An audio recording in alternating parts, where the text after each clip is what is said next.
Slide down the rear cover to open. Remove the battery insulation film.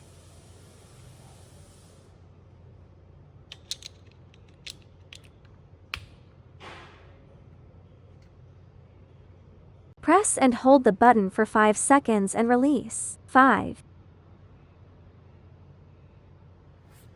The indicator light blinks rapidly. Open the Allow Devices to access the network. Add the device in Unknown Network Access Devices. The device is added. Slide down the rear cover to open. Remove the battery insulation film.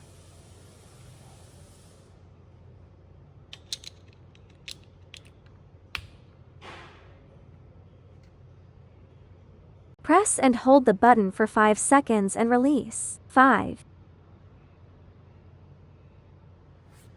The indicator light blinks rapidly. Add the device as prompted.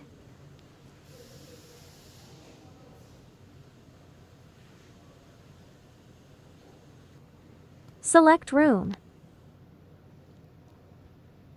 Wait about 5 minutes. 5. The device is added.